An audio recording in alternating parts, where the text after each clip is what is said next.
Study IQ IAS, अब तैयारी हुई affordable. 21st century belongs to Asia. 21वीं सदी एशिया की है और एशिया में भी जो सबसे बड़ी ग्रोथ देखने वाली कंट्री जिसका नाम है भारत। तो क्योंकि हम भारत की बात करते हैं तो भारत के अलग अलग इकोनॉमिक एंगल्स, आर्थिक स्थिति को भी एक्सप्लोर करते हैं। तो इंडियन इकोनॉमी जो कि भारत के अंदर वाली एक्टिविटीज से होती है, और दूसरी चीज है इंडियन ट्रेड यानी कि भारतीय व्यापार, इंपोर्ट और एक्सपोर्ट। तो जिस तरीके से गुड्स का एक्सपोर्ट होता है, चीजें आप भेजते हो, चीजें इंपोर्ट करते हो, तेल इंपोर्ट करते हैं हम, गोल्ड इंपोर्ट करते हैं और रिफाइंड चीजें एक्सपोर्ट करते हैं, कई सारी चीजें भारत एक्सपोर्ट करता है। लार्जेस्ट का खिताब जो है भारत को मिला हुआ है बहुत सारे आइटम्स में। तो जब हम एक्सपोर्ट्स देखते हैं तो एक्सपोर्ट्स काफी हद तक जो है भारत की रिनाउंड है पूरी दुनिया में, क्योंकि भारत के गुड्स रिनाउंड है। उसी तरीके से सर्विसेज भी एक्सपोर्ट करते हैं, जैसे कि IT services, BPO services, KPO services, call centre services, designing services. तो अगर ये सारी सर्विसेज कर रहे हो तो how can education as a service lag behind? Education कैसे पीछे रहेगी? तो बात है एड टेक सेक्टर की, यानी एजुकेशन टेक्नोलॉजी सेक्टर की। क्या आने वाले वक्त में भारत का एड टेक सेक्टर सबसे बड़ा एक्सपोर्टिंग कंपोनेंट होगा सर्विस इंडस्ट्री का? यानी सर्विस इंडस्ट्री में मैक्सिमम एक्सपोर्ट्स जो है वो एड टेक सेक्टर ही करेगा, ये देखने वाली बात है। So follow me on these various social media handles, और ये जो पीडीएफ्स है ये डाउनलोड कर सकते हैं आप मेरे टेलीग्राम हैंडल से, आयुष सांघीज IAS अकेडमी। तो आपको लेकर चलते हैं सन 1990 के दशक में, 1990। तो उस टाइम पे भारतीय अर्थव्यवस्था बंद थी, यानी कि क्लोज्ड थी। क्लोज्ड इकोनॉमी में बाहर की एंट्री नहीं थी और इस वजह से कई सारी दिक्कतें या डिफिकल्टीज इकोनॉमिकली इंडिया को आ रही थी। फिस्कल डेफिसिट्स ज्यादा थे। So what Indian government did was to allow liberalisation, जिनको आप LPG रिफॉर्म्स के नाम से जानते हैं। भारत सरकार ने लिबरलाइजेशन अलाउ करा ताकि प्राइवेट सेक्टर की एंट्री हो सके और फॉरेन सेक्टर की एंट्री हो सके, जिससे हम फिस्कल डेफिसिट्स को कम कर पाए और प्राइवेट सेक्टर पार्टिसिपेशन बढ़ा पाए। So the wave of deregulation का मतलब लिबरल, फ्री कर दिया, रेगुलेशन से हटा दिया। The main aim of reducing fiscal deficit from 8 to 4% after building a stock pile of debt from IMF से लोन ले लेकर आप चला रहे थे, जिस वजह से डेफिसिट्स इतने ज्यादा थे। तो जो आर्थिक स्ट्रैटेजी थी, जो new economic strategy, put the impetus on the private sector कि आपकी रिस्पॉन्सिबिलिटी है कि अगली सदी में यानी 21वीं सदी में देश को आगे लेकर बढ़ना है। तो इसी के चलते 1991 में PV नरसिम्हा राव ने और डॉक्टर मनमोहन सिंह ने ये स्टेप्स लिए, जहां पर हमने LPG करा और इट सक्सेसफुली स्पर्ट यानी कि बढ़ाया ग्रोथ को फ्रॉम 7.5% इन 1994 टू 1997। यानी कि आप ये मान के चले कि 1-2% वाली कंट्री 7-8% की ग्रोथ देख रही है, और उस टाइम पे यह अनुमान लगाया गया कि हम डबल डिजिट्स में भी ग्रो करेंगे। तो इसी के चलते कई सारी चीजें डिसाइड हुई, और इन्हीं चीजों को देखते हुए सबसे पहली चीज जो समझ में आई वो ये थी कि भारत की जनसंख्या बढ़ रही है। India's population is rising. क्योंकि भारत की जनसंख्या बढ़ रही है, इसलिए उनकी एम्प्लॉयबिलिटी गवर्नमेंट के लिए एक चैलेंज होगा, क्योंकि आपको नौकरी तो देनी पड़ेगी। तो उनकी एम्प्लॉयबिलिटी कहां होगी? अलग अलग सेक्टर्स में होगी। और उस टाइम तक एग्रीकल्चरल यानी प्राइमरी सेक्टर और मैन्युफैक्चरिंग सेकेंडरी सेक्टर, ये दो मैसिव सेक्टर्स थे। सर्विस सेक्टर उतना रैंपेंट नहीं था। तो सर्विसेज का इनफ्लो 91 के बाद यानी लिबरलाइजेशन के बाद होना शुरू हुआ। So large population and relative under investment in education was there. भाई सर्विस प्रोवाइड करनी है, मैं सर्विस प्रोवाइड कर रहा हूं, आप सब लोग जो है वो सर्विस इंडस्ट्री में कहीं ना कहीं जाएंगे। सर्विसेज कैसे प्रोवाइड करते हो? पढ़ाई लिखाई करके, डिग्री लेके। डिग्री लेनी पड़ती है, इस वजह से फोकस किस चीज पे आया? क्योंकि आपको सर्विस सेक्टर दिख रहा है, और सर्विस सेक्टर में जाने के लिए आपके पास डिग्री होनी चाहिए, पढ़ाई लिखाई होनी चाहिए, वरना आप सर्विस को समझ ही नहीं पाएंगे। तो ये रियलाइज करा गया कि जनसंख्या बढ़ रही है, लेकिन उस रेट पे हमने एजुकेशन में इन्वेस्टमेंट उतना नहीं करा, और ये चीज अपैरेंट हो गई। तो 1991 से लेके सन 2001 इस 10 साल के पीरियड में मैसिव इन्वेस्टमेंट्स एजुकेशन सेक्टर में हुए। तो number of Indian colleges, Bharat में जितने कॉलेजेस खोले गए और उसमें जितने स्टूडेंट्स का एनरोलमेंट था, ये रिकॉर्ड ऑल टाइम हाई पे था। एज वेल एज एनरोलमेंट रोज वे अबव, बहुत ज्यादा रोल जो है इस चीज का बढ़ा। तो लिबरलाइजेशन के बाद एजुकेशन जो है वो एक एस्पिरेशनल चीज हो गई, it became aspirational.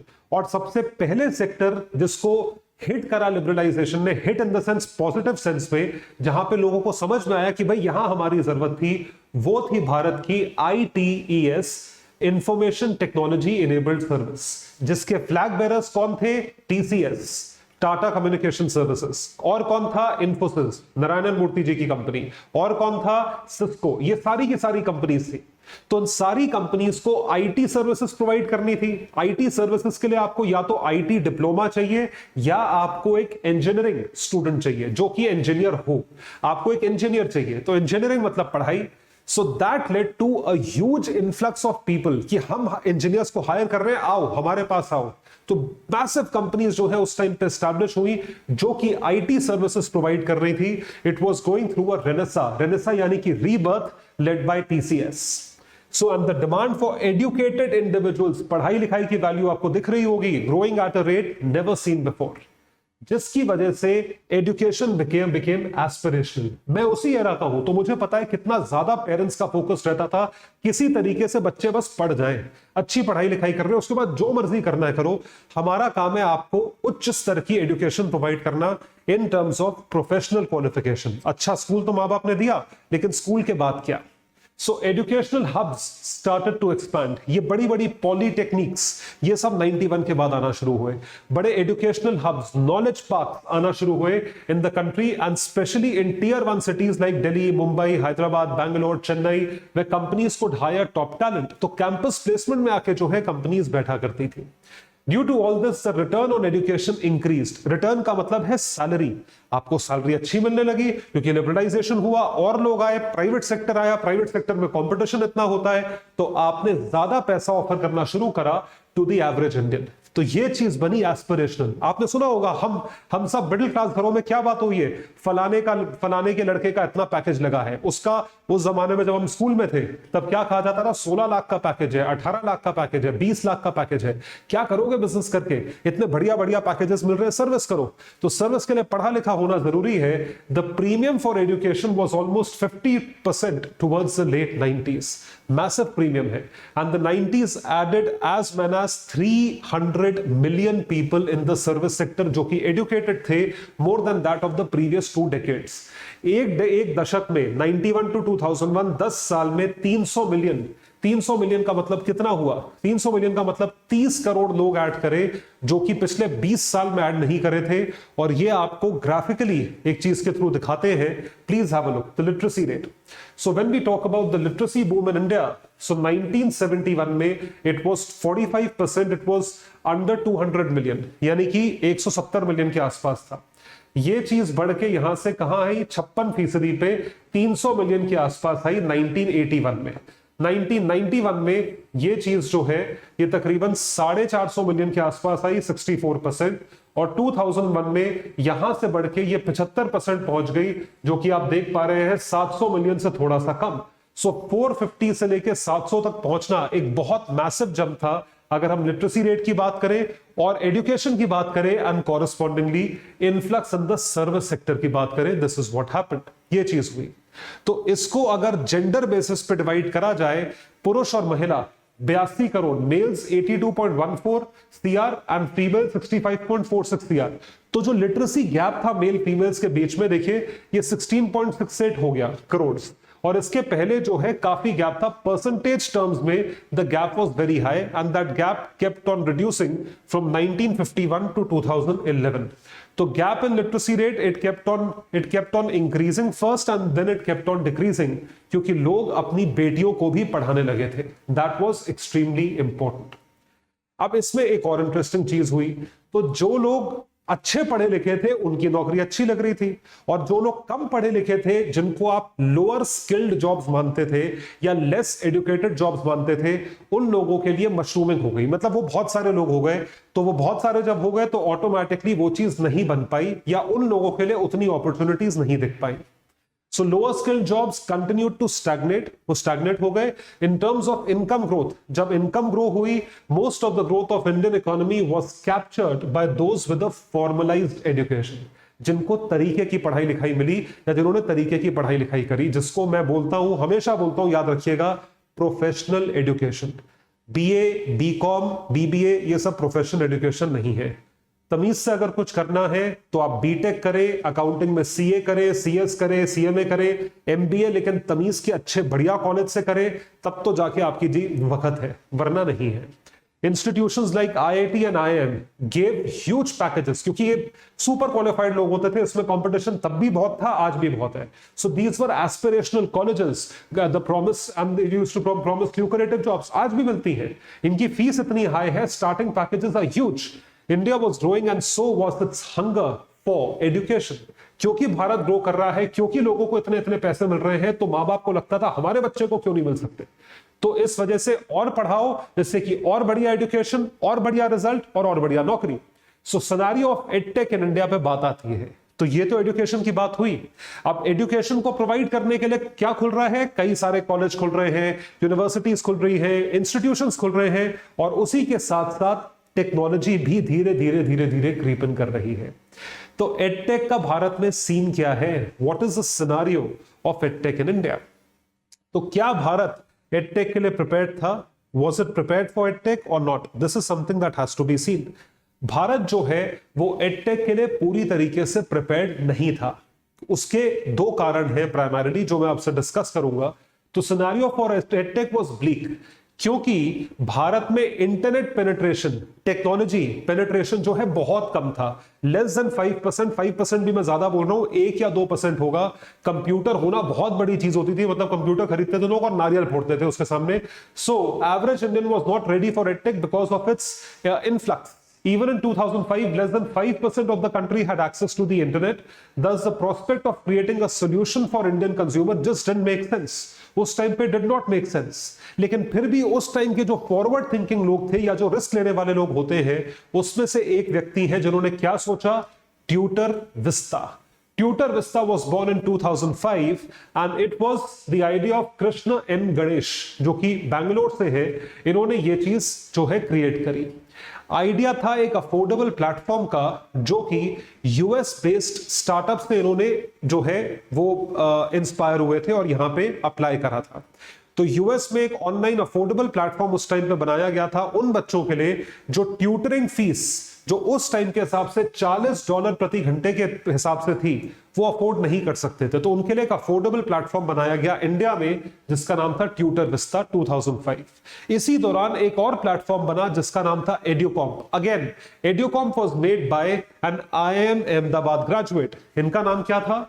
Mister Shantanu Prakash.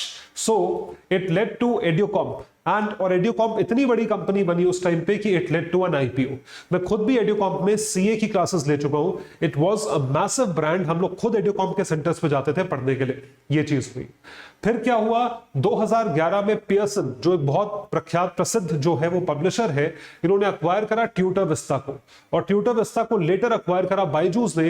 Educom was seeing its revenue collapse. Educomp collapse करने लगा। बायजूस ने इसको अक्वायर करा। अक्वायर तब किया जाता है, मतलब स्केल अगर कर रहा हो तो अक्वायर करने के चांसेस कम है। तो these two were sinking ships, मतलब एडटेक उतना ज्यादा फ्लरिश नहीं कर रहा था। एजुकेशन फ्लरिश कर रही थी, टेक्नोलॉजी फ्लरिश नहीं कर रही थी। The stories of these two companies led to the identification of problems that education needed fixing. Online education को फिक्स करना बहुत जरूरी था, जो उस टाइम तक नहीं करा गया। तो ऐसे कौन से चैलेंजेस थे जिनकी वजह से आपको रियलाइज हुआ कि एजुकेशन को फिक्स करना चाहिए? तो primarily speaking there were two challenges. सबसे बड़ा चैलेंज एजुकेशन में था एक्सेस। कितने लोग एक्सेस कर सकते हैं? आपका market size, total addressable market कितना बड़ा है? अब अगर लोगों के पास कंप्यूटर नहीं है, इंटरनेट नहीं है, तो वो क्या एक्सेस करेंगे? तो एक्सेस ही नहीं है, एक्सेसिबिलिटी नहीं है। और अगर कर भी रहे हैं तो सिर्फ टीयर 1 सिटीज के लोग, दिल्ली, बॉम्बे, ये वो कितने शहर हैं, टीयर 1 सिटीज कितनी है, तो टीयर 2 टीयर 3 सिटीज, विलेजेस तक तो छोड़ो, टीयर 2 टीयर 3 सिटीज तक कैसे पहुंचोगे? So access was the first problem, followed by quality. Quality checks क्या थे? आज जो आप क्वालिटी चेक्स देख रहे हो, ये 15 साल पहले नहीं हो सकते थे। It was very very difficult to basically maintain, to see कि क्वालिटी सही बैठ रही है। Every year 200 million students enrolled in K-12, ये करते, ये आज करते हैं, दो मतलब 20 करोड़ बच्चे segment and around 10 million students prepare for competitive exams. 1 crore बच्चा कंपेटिटिव एग्जाम की तैयारी कर रहा है, इससे बड़ा मार्केट हो ही नहीं सकता। लेकिन टेक्नोलॉजी में नहीं आते, क्यों? क्योंकि टेक्नोलॉजी एक्सेसिबल नहीं है और उसकी क्वालिटी पे कोई चेक नहीं है। This created a potential demand for education institutions, but you have to supply good quality and it has to be accessible. So क्या हुआ इस टाइम पे? एजुकेशन कॉस्ट जो है वो बढ़ती गई, लेकिन क्वालिटी जो है वो साइमल्टेनियसली घटती गई with corresponding and uniform increase in quality नहीं हुआ। मतलब कॉस्ट जिस रेट पे बढ़ रही थी उस रेट पे क्वालिटी नहीं बढ़ रही थी और क्वालिटी पे कोई चेक नहीं था। और टीचर्स की क्या क्वालिफिकेशन है? कोई भी टीचर बन रहा है। So within the existing institutions emphasis was often placed on test scores, कि टेस्ट में आपके कितने स्कोर आ रहे हैं, at the expense of developing critical thinking, कि आप क्या सोच पा रहे हैं, इज इट क्रिटिकल थिंकिंग और not. This is something that had to be established. Is it leading to critical thinking and soft skills or is it leading to only test prep? क्या ये सिर्फ और सिर्फ टेस्ट प्रेप की तरफ जा रहा है? इसी चीज को देखते हुए, समझते हुए ये देखा गया कि आगे बढ़ने के लिए ये चैलेंजेस जो है एड्रेस करना जरूरी है, कि आपको क्वालिटी भी फिक्स करनी है और एक्सेसिबिलिटी भी फिक्स करनी है। इस चीज के लिए सबसे पहली चीज है कि आपको मेक श्योर करना पड़ेगा जो चीज आपके हाथ में आप उसको बढ़ाएं। आपके हाथ में क्या है? क्वालिटी। देखिए एक्सेसिबिलिटी तो अफोर्डेबिलिटी वाला फैक्टर है, इंटरनेट का फैक्टर है, वो आपके हाथ में नहीं है, वो मेरे हाथ में नहीं है कि किसी गांव में इंटरनेट पहुंचा या नहीं पहुंचा, लेकिन मेरे हाथ में क्वालिटी प्रोवाइड करना है। सो द अनकंपेटिटिव टीचर, जो टीचर है जो पढ़ा रहा है, उसके ऊपर चेक रखो। अगर वो कॉम्पिटिटिव नहीं है तो उसे हटाओ। Wages had resulted in a dearth of qualified teachers. ये प्रॉब्लम पहले हुआ करती थी। तो फ्रॉम टिल 90s और 90s के बाद आप टीचर्स या टीचिंग प्रोफेशन को आप पैसा नहीं देते। आप पैसा नहीं देते तो आप कैसे एक्सपेक्ट करते हो कि वो अच्छा पढ़ाएगा? तो मैक्सिमम लोग टीचिंग प्रोफेशन से हटने लगे। उसके बाद जब आपने क्वालिटी को इंश्योर करना शुरू करा और टीचर्स को अच्छा पे करना शुरू करा, तब वो दूसरी तरफ आए। तो स्टूडेंट टीचर रेशो जो है, एक क्लास में 1/35, मतलब हर 35 बच्चों पे एक टीचर होता है। इंडिया में आज भी इतना ही होता है, जबकि जो डेवलप्ड वर्ल्ड का एवरेज है वो है 1:14, हर 14 बच्चों पे एक teacher. The market was concentrated in tier 1 and tier 2 cities and obviously the problems जो है वो मैंने आपको बता दी है। प्रॉब्लम ये है कि आप जो है क्वालिटी पे कोई चेक नहीं था। अब टीयर 1 टीयर 2 सिटीज में क्योंकि पेइंग पावर ज्यादा थी तो आप फीस बहुत ज्यादा देते थे, यू यूज्ड टू पे हाई फीस। तो जब हम एक्सेसिबिलिटी की बात करते हैं या हम क्वालिटी की बात करते हैं, इन चीजों को लेके क्या क्या इनिशिएटिव्स लिए गए, what were the initiatives that were taken, ये देखेंगे। उससे पहले मैं आपको ये बता दूं कि स्टडी IQ लेकर आया है P2I batch number 6 and batch number 7, morning evening 2 batches हैं and these are massive batches, जिसमें आपको under one umbrella, under one roof सारी चीजें मिलेंगी A to Z, जो कि आपकी प्रिपरेशन के लिए जरूरी है। ऐसे अरीना में जहां पर स्टूडेंट से 1.5 से 2 लाख रुपए की फीस मांगी जाती है, वहां पर स्टडी IQ एक बहुत ही अफोर्डेबल कॉस्ट पर आप तक complete course of life foundation batch, prelims और मेंस का, आपके लिए SIP बैच जो क्रैश कोर्स होता है, प्रीलिम्स का अलग और मेंस का अलग, टेस्ट सीरीज, प्रीलिम्स की कॉम्प्रिहेंसिव टेस्ट सीरीज अलग और मेंस के जो आंसर राइटिंग प्रैक्टिस के टेस्ट है वो अलग, और उसके साथ साथ क्लासेस के साथ और क्लासेस के बाद एग्जामिनेशन तक मेंटरशिप सेशंस जो है वो भी आपको मिलेंगे। और ये सारी चीजें at a very affordable cost of 70,000 rupees only.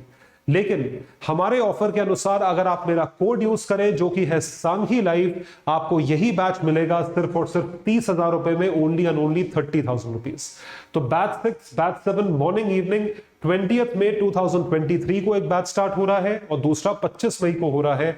आप दोनों बैचेस सब्सक्राइब कर, दोनों में से कोई भी बैच सब्सक्राइब कर सकते हैं अगर आप 2024 के एस्पिरेंट हैं। ध्यान रखें स्टार्टिंग डेट और कोड ध्यान रखें मैक्सिमम डिस्काउंट लेने के लिए एट सांघी लाइव। ऑलराइट, तो आइए देखते हैं सरकार के लिए हुए क्या इनिशिएटिव्स थे, what were the initiatives that were taken by the government of India. सबसे पहली चीज है एक्सेसिबिलिटी बढ़ाना। Education has to be accessible. देखिए गवर्नमेंट ने भी बहुत एफर्ट्स करे हैं, गवर्नमेंट के एफर्ट्स को नकारा नहीं जा सकता through government schemes in order to provide education to the maximum numbers of people. तो सबसे पहले भारत सरकार ने फंडामेंटल राइट बनाया एजुकेशन को अंडर आर्टिकल 21 कैपिटल ए, जिसको हम राइट टू एजुकेशन के नाम से जानते हैं। So to solve accessibility, the government had been spending significant amounts of money. किस चीज पे? सबसे पहले राइट टू एजुकेशन, 6 से 14 साल के बच्चों की एजुकेशन फ्री। उस एजुकेशन को सपोर्ट करने के लिए mid day meal scheme, operation blackboard, ये रीसेंट स्कीम है। सर्व शिक्षा अभियान, ये अटल बिहारी वाजपेयी जी की स्कीम थी, जिसके तहत आप एजुकेशन प्रोवाइड करने की पूरी कोशिश कर रहे थे। So this is what was happening in government schools at that point of time, which led to huge literacy rate, almost 100% literacy rate and very less dropout rate. तो ये चीज हुई। तो एजुकेशन में ऑफलाइन अरीना में इस तरीके से बढ़ोतरी देखी गई। और आप देख सकते हैं government had been making more efforts to make education accessible. कैसे एक्सेसिबल होगा? By the use of technology. जो आप एडटेक की बात कर रहे हो एजुकेशन की, इसकी तरफ भी गवर्नमेंट ने एफर्ट्स करे, लेकिन जब तक लो कॉस्ट इंटरनेट सुविधा नहीं पहुंचेगी गांव भर तक, या लास्ट माइल कनेक्टिविटी नहीं होगी और लोगों के पास हार्डवेयर खरीदने का पैसा नहीं होगा, तब तक आपके इनिशिएटिव्स फेल्ड रहेंगे। So technology had not been sufficient component for these efforts. Technology पे efforts नहीं हुए थे, and EdTech was unable to unleash its potential in improving efficiency and delivering value at scale. Value deliver कर ही नहीं पाए बेचारे at scale। मतलब value deliver कर रहे थे, लेकिन फिर वही बात tier 1 cities, tier 2 cities। तो ये चीज हुई। फिर एक नया चेंज आया उस टाइम पे, क्योंकि हम ग्लोबल चीजों से बहुत ज्यादा स्मिटन थे, बहुत ज्यादा इंस्पायर्ड थे। तो उस टाइम पे बहुत सारे ई कॉमर्स प्लेयर्स मार्केट में आए। देखिए हैबिट की बात होती है, अगर आपकी इंटरनेट यूज करने की हैबिट है तो फिर चाहे ऑनलाइन शॉपिंग हो, ऑनलाइन एजुकेशन हो, ऑनलाइन पेमेंट हो, ऑनलाइन बैंकिंग हो, कोई भी चीज ऑनलाइन हो, आप सब कुछ कर सकते हो। ऑनलाइन शॉपिंग हो, यू कैन डू एवरीथिंग। अब वो ऑनलाइन हैबिट होना बहुत जरूरी है, जो कि धीरे धीरे गवर्नमेंट को और लोगों को दिखना शुरू हुई through e commerce platforms like Flipkart and Amazon. तो Flipkart, Amazon, entry of Alibaba और अलग जो प्लेटफॉर्म्स थे 2008-2009 में, तो उस टाइम पे ये सोचा गया कि इतने ई कॉमर्स प्लेटफॉर्म्स की लोगों को आदत पड़ रही है, लोग ऑनलाइन जाके वाकई में खरीदते हैं, मतलब कन्वीनियंस देखते हैं। इसके दो मतलब है कि लोगों को ऑनलाइन आता है और दूसरा ऑनलाइन पे ट्रस्ट है, जिससे कि वो खरीदते हैं, उनके घर पे चीजें आती हैं। So the growth shown by Flipkart and Snapdeal displayed immense market potential, और उसकी वजह से Alibaba, Amazon, competition in the sector pushed to innovate and optimize constantly। वो ऑप्टिमाइज करने लगे इस चीज को। लेकिन क्या एजुकेशन में भी यही चीज रेप्लिकेट हुई? आपको ऑनलाइन की आदत तो है, you are fond of online, you are used to online, used to buying goods online. Flipkart शुरू हुआ था किताबों से, किताबें खरीदना शुरू करी, सब्जी खरीदना शुरू हुई। आज तो लोग दूध और नारियल पानी भी खरीदते हैं, कंट्री डिलाइट और ये जो अलग अलग एप्स आ गई हैं। तो ये सारी की सारी चीजों के थ्रू आपने क्या करा? आपने चीजें ऑर्डर करना शुरू करी। लेकिन जब बात आती है एजुकेशन पे, क्या लोगों ने एजुकेशन एज अ सर्विस भी कंज्यूम करना शुरू करी? ये एक बहुत बड़ा क्वेश्चन था।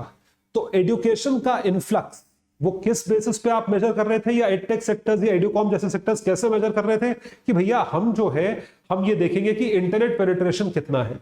तो 2014 तक इंटरनेट सेक्टर या ऑनलाइन सेक्टर जो है 34% ग्रो करा था, और उस टाइम पे मार्केट की वैल्यू थी $16 बिलियन, जो बहुत बड़ी वैल्यू थी। Increasing internet penetration was one of the leading factors behind retail sector doing so well. हर साल इतना ग्रोथ। देखिए एक्सपोनेंशियल ग्रोथ या स्केल आपको दिखता है ऑनलाइन, स्केल आपको ऑफलाइन नहीं दिख सकता। ऑफलाइन तो आप मैकडॉनल्ड्स के स्टोर खोलना शुरू हो गए, it is very very heavy cost, heavy business, capital asset business है। कितने स्टोर खोल लोगे? 100, 150, 200, 300। ऑनलाइन डिलीवरी में आप देखिए कि कहां से कहां पहुंच जाती है चीज। So traditional coaching players FIITJEE, Aakash ने एक्सपेरिमेंट करना शुरू किया ऑनलाइन को, लेकिन फेल हो गए।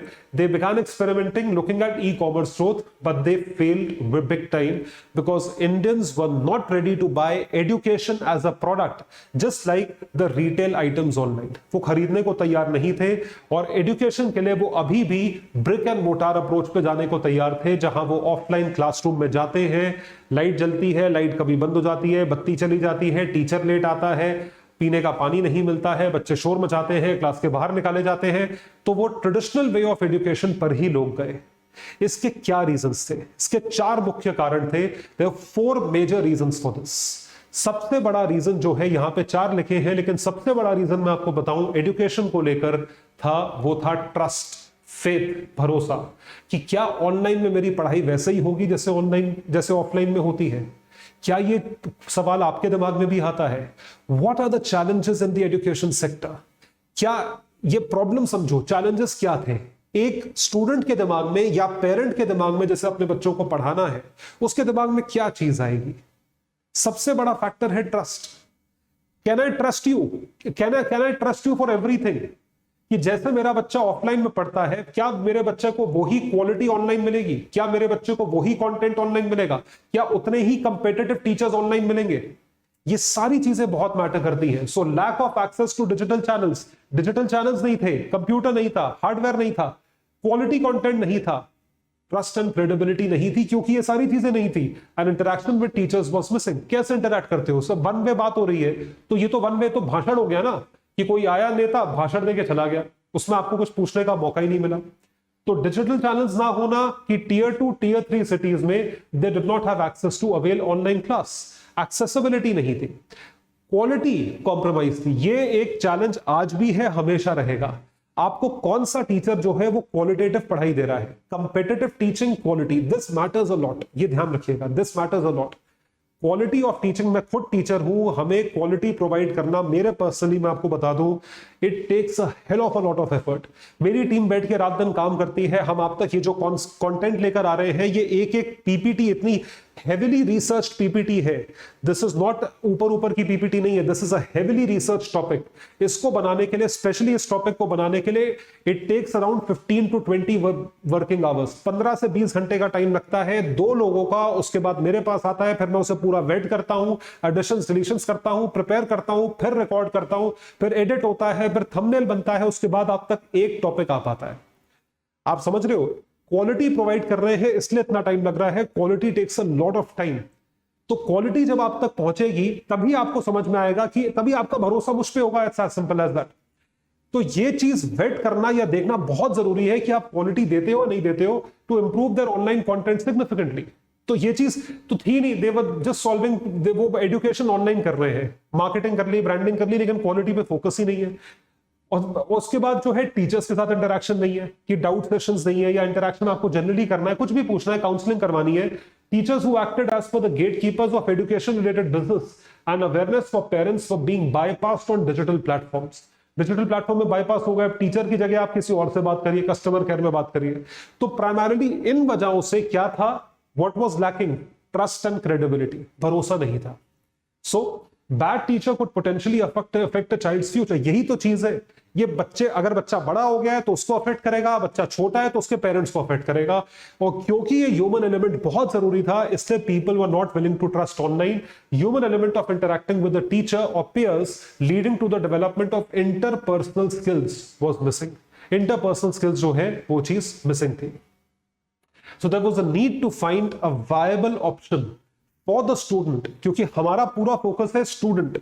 भैया मुझे ये फर्क नहीं पड़ता कि क्या चीज है, स्टूडेंट का सेटिस्फैक्शन मेरे लिए प्राइमरी है। So viable business model catering to multitude of stakeholders, जितने स्टेक होल्डर्स बैठे हैं उन सबके लिए ये चीज जरूरी थी या होनी चाहिए थी। So with these learnings in mind, next gen edtech startups were launched. तो एडुकॉम वगैरह सब फेल हो गए। उसके बाद जो अगली जनरेशन के स्टार्टअप्स आए, वो स्टार्टअप्स किस तरीके से लॉन्च हुए, वो इन सारी प्रॉब्लम्स को जो यहां पे मैंने आपको दिखाई, इन सारी प्रॉब्लम्स को या इन गैप्स को फिल करते हुए लॉन्च हुए कि भाई आपको ये चीज अब ठीक करनी है। You have to mend these things. तो कौन कौन से स्टार्टअप्स आए? स्किल बेस्ड स्टार्टअप्स या वोकेशनल एजुकेशन के स्टार्टअप्स अलग, टेस्ट प्रेप स्टार्टअप्स अलग। देखिए, सो वेदांतु जो ट्यूटरिंग के लिए है, टॉपर लर्निंग के लिए है, अनअकैडमी वीडियो लेसन्स के लिए है, they above focused on K-12 and the competitive exam preparation segment. इन तरफ जो है इन सबका फोकस था कंपेटिटिव एग्जामिनेशंस पे। और स्किल बेस्ड पे सिंपली लर्न का सर्टिफिकेशन था, अपग्रेड अपस्किलिंग के लिए था। आज भी अपग्रेड के बहुत एड्स आए, इस वीडियो के प्ले होते होते देख लीजिएगा, अपग्रेड के 3 एड्स आ जाएंगे। इंटरव्यू बिट इंटरव्यूज के लिए है, पोस्ट K-12 ये इसके लिए था। तो ये सारी चीजें प्रोवाइड करने की कोशिश तो एजुकेशन कर रहे थे, लेकिन क्वालिटी चेक, लेकिन आपके जो डाउट सेशंस हैं और उसके साथ साथ आपको यह देखना है कि क्या टीचर्स क्रेडिबल हैं। 2018 तक एक आंकड़ा देता हूं, आपके होश उड़ जाएंगे सुन के। 2018 तक there were 4500 edtech startups in India, half of them close down, आधों को तो फंडिंग ही नहीं मिली। तो प्री K-12 ये आपके स्टार्टअप्स है, मीको, स्किलमैटिक्स, फ्लिंटोबैक, शीफू, दोस्त। टेस्ट प्रेप के नाम बताए थे मैंने आपको, education finance, higher education, cocurricular, upskilling, language learning, classroom tech, K-12। आप देख सकते हैं कितने सारे स्टार्टअप्स हैं आज की डेट में, और ये सब नोन है। तो अननोन जो है उनका तो ग्रेवयार्ड है, कब्रिस्तान बना हुआ है, शमशान बना हुआ है। तो these startups focused on solving the problems, जैसा मैंने आपको बताया, apparent on years, the belief that the education system had promoted memory-based learning driven by fear। डरा के उन्होंने जो है कि सब रट लो, रट्टाफिकेशन जो कहा जाता था नॉर्मल फॉर्मल एजुकेशन में of exams as opposed to promoting inquisitiveness. क्योंकि तुम सवाल पूछोगे, टीचर को आता नहीं होगा, वो बोलेगा रट के चले जा, मार्क्स आ जाएंगे, क्योंकि पेपर सेटर भी वही है मोस्टली। तो ये इससे आपको हटना था, आपको लॉजिक, कॉम्प्रिहेंशन, इंक्विजिटिवनेस मतलब पूछने की क्षमता बढ़ानी थी। तो ये चीज रेप्लिकेट करी गई necessary schooling elements like personalise service. Personalise service क्या मतलब, स्टूडेंट आपको अप्रोच करे तो आप अवेलेबल रहो। Feedback and counselling part of their product offerings, ये सारी चीजें बहुत जरूरी थी और इन्हीं सिस्टमिक इश्यूज को ठीक करा गया, इन स्टार्टअप्स ने फोकस करा। तो इसी वजह से इन स्टार्टअप्स में कुछ स्टार्टअप्स ऐसे हैं जो अपना नाम बना पाए, और ये प्री कोविड एरा की बात हो रही है, पोस्ट कोविड की अभी बात नहीं कर रहा हूं मैं। So with a high degree of overlap in primary education यानी कि first, second, third, fourth overlap है। फर्स्ट में जो पढ़ लिया, सेकंड में थोड़ा उससे ज्यादा पढ़ोगे, थर्ड में उससे ज्यादा पढ़ोगे। So many K-12 content platforms वर क्रिएटिंग वर्ल्ड क्लास कंटेंट, बहुत बढ़िया कंटेंट बन रहा था, लेकिन फिर मशरूमिंग हो गई, बहुत लोग आ गए उसमें। ये भी तो प्रॉब्लम है कि एक आदमी आता है, वो कंटेंट बनाता है, दूसरा, तीसरा, चौथा, 4 प्लेयर और आके खड़े हो जाते हैं। Even with such rapid innovation, edtech was still finding it difficult to truly scale like its ecommerce peers. क्यों नहीं एडटेक स्केल कर रहा था? क्योंकि अभी भी influx of technology, influx of systems, hardware, बहुत चीज लैकिंग थी। Internet penetration and access would be critical to take these offerings. ये सारी ऑफरिंग्स जो थी, ये क्लासरूम के बियॉन्ड जाना या टियर 1 सिटीज के बियॉन्ड जाना बहुत मुश्किल था, मेट्रोस के आगे जाना बहुत मुश्किल था। जब क्या हुआ, व्हाट हैपेंड आफ्टर दिस, और व्हाट हैपेंड, क्या ट्रांसफायर हुआ एकदम से, मुक्कू भाई, जियोफिकेशन हैपेंड। तो आपका इंटरनेट जो है इंस्टेंटली 2016 सितंबर का महीना, मैं बॉम्बे में था, क्लासेस ले रहा था उस टाइम पे, one of the prominent institutes in Bombay had always invited me 4-5 times in a year. I was teaching economics. और उसी दिन रात को 6 या 7 बजे मुकेश भाई ने अनाउंसमेंट करा कि ये आया है स्टॉक मार्केट, अगले दिन 13,000 करोड़ से जो है क्रैश कर गया, एयरटेल वेटेल सब डूब गए, क्योंकि इन्होंने फ्री इंटरनेट सुविधाएं जो है वो लॉन्च करी थी।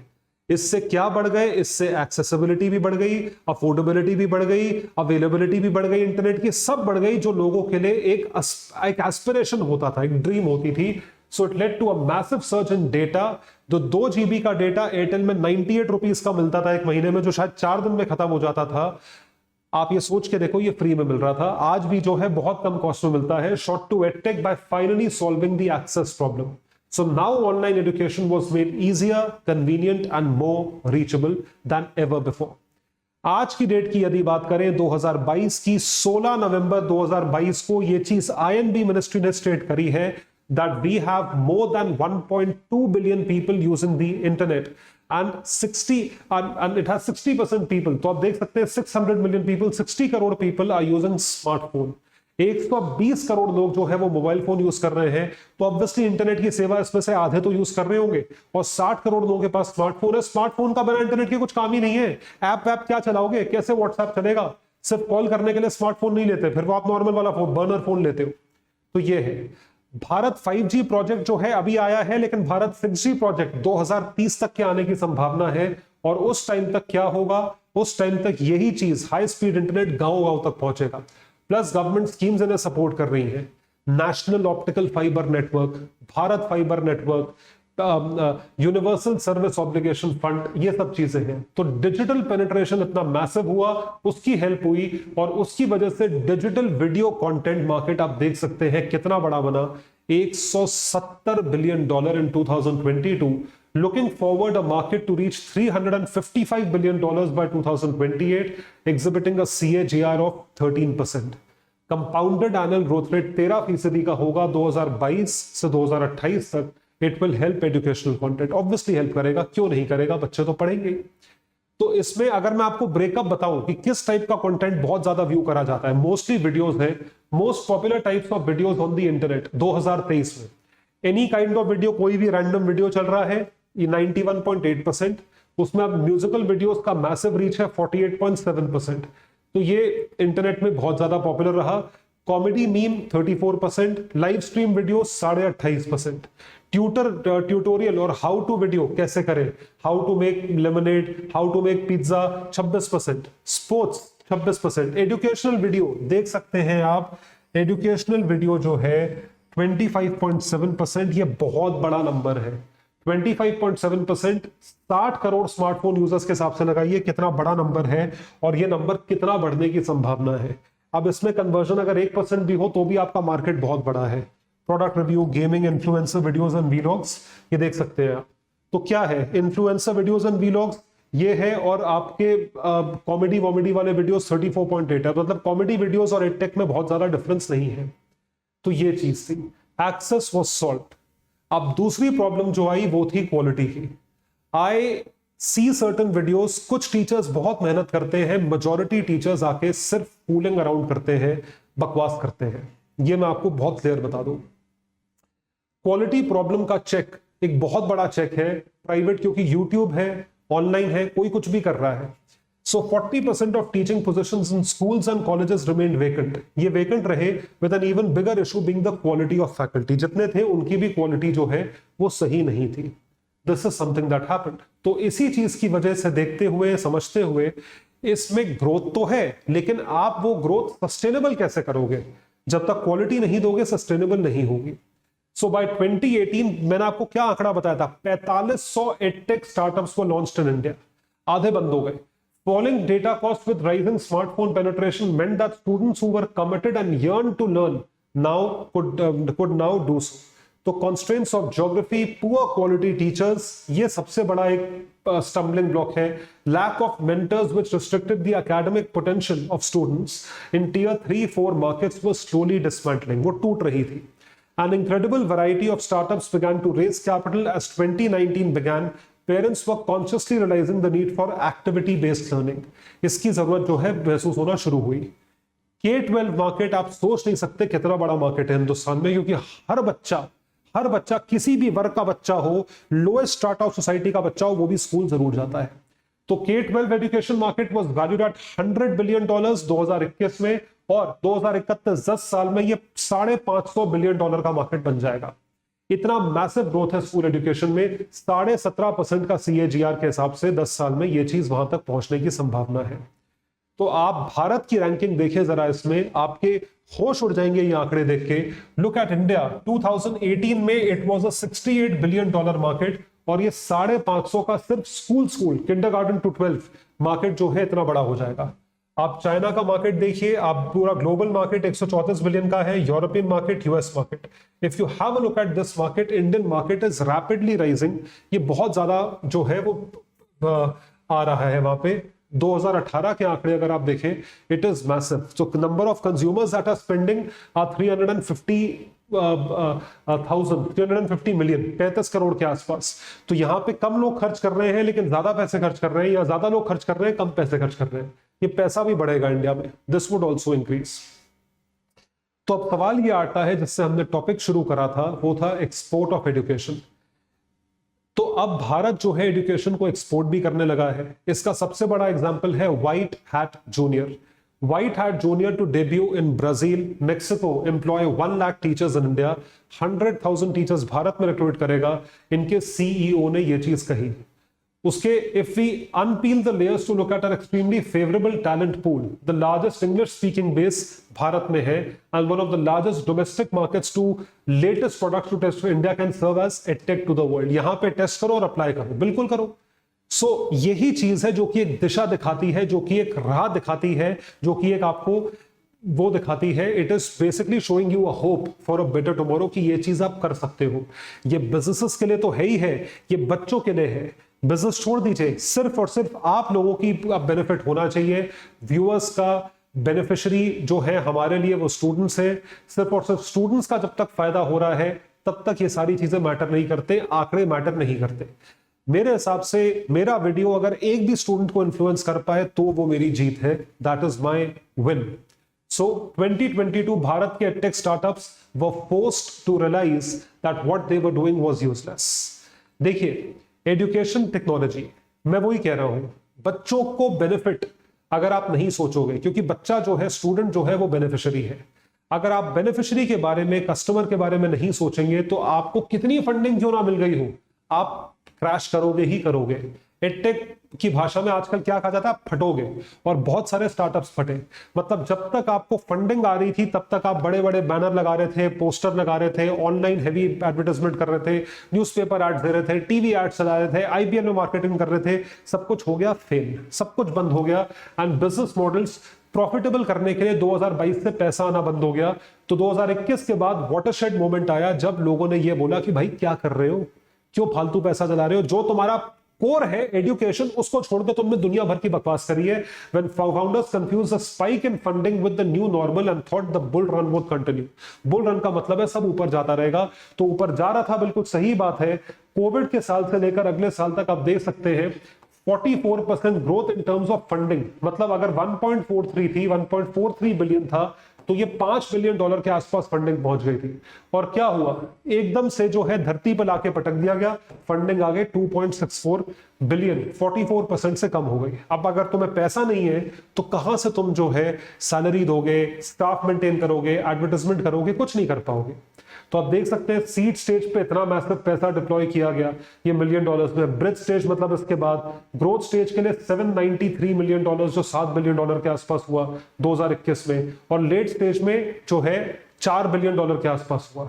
ये चीज जो है ये कम हो गई 2022 में, 2022 में क्रैश करी, फिर यहाँ 21 में क्रैश करी, इट केप्ट ऑन क्रैशिंग क्योंकि पैसा खत्म हो गया। तो ये चीज थी जिसकी वजह से एडटेक स्टार्टअप्स को ये समझ में आया कि हमें एजुकेशन पे फोकस करना है। इवेंचुअली हमें सिर्फ ग्रोथ या फ्री के नंबर्स नहीं दिखाने हैं, बट हमें क्वालिटी पे फोकस करना है। लेकिन आज मैं आपको ये भी बता दूं कि बहुत से एडटेक स्टार्टअप्स ये चीज समझे नहीं है। Shift of education to online channels was due to lack of offline options. As India face the impact of multiple lockdowns, तो ऑनलाइन आ गए। अब जब ऑफलाइन खुलना शुरू हुआ तो ऑनलाइन हेविली इंपैक्ट हुआ। As far as funding is concerned, expert का मानना है it is not going to rise as much as it was used to be in pre-June 2022। जो 2021 का था वो अभी नहीं होने वाला है, ये बात आपको जान लेनी चाहिए। तो बहुत सारे स्टार्टअप्स ने अपनी कॉस्ट को कम करने के लिए मैसिव फायरिंग शुरू करी, अपने प्रॉफिटेबल होने के लिए या कॉस्टिंग को कम करने के लिए फायरिंग शुरू करी, और बहुत सारी ऐसी चीजें करी जिसकी वजह से कॉस्ट कम हो। तो कौन कौन से रीजन से मैसिव कॉस्ट कटिंग जो थी वो 32.6% हुई स्टार्टअप्स में।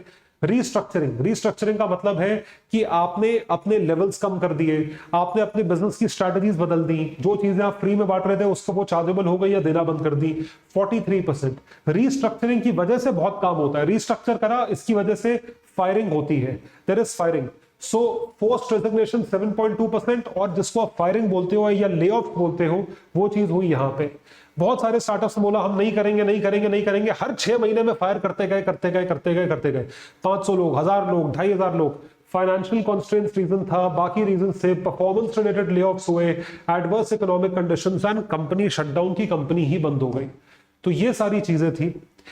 एडटेक ने अपनी आदत बनाई है of firing people to cut cost और कैश फ्लो बढ़ाना। ये भी एक बहुत गलत चीज है, क्योंकि अगर आप फायर कर देते हो तो आप टीचर की लाइफ से खेल रहे हो।